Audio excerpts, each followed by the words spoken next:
কিছুদিন আগেই বাউন্ডারি লাইনে ক্যারিবীয় ব্যাটারের ক্যাচ ধরে ভাইরাল হয়েছিলেন বাংলাদেশ পুলিশের এক সদস্য। তবে বলটি পরক্ষণেই ফেরাতে হয়েছিল মাঠের ফিল্ডারের কাছে। তবে এখন থেকে সেই ক্যাচ ধরা বলই নিজের কাছে রেখে দিতে পারবেন দর্শকরা। সম্প্রতি এমনই নিয়ম চালু করতে যাচ্ছে অস্ট্রেলিয়া, যে নিয়ম অনুযায়ী সামনের আসরে গ্যালারিতে ক্যাচ নিতে পারলেই বল রেখে দিতে পারবেন দর্শকরা। এমনটি দেখা যাবে বিগ ব্যাশ লিগে।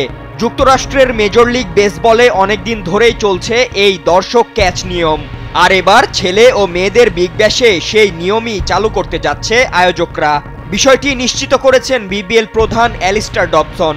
যদিও এই নিয়ম কার্যকর থাকবে শুধুমাত্র ম্যাচের 2 ইনিংসের প্রথম ওভারে।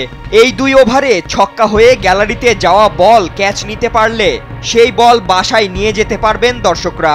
ক্রিকেটে এর আগে কখনো এমন নিয়ম দেখা যায়নি। অস্ট্রেলিয়া ক্রিকেটের ব্যাংকিং পার্টনার ওয়েস্টপ্যাক এই উদ্যোগের স্পন্সর হয়েছে। আগামী রোববার নারী বিগ ব্যাশের প্রথম ম্যাচ থেকেই কার্যকর হবে এই নিয়ম।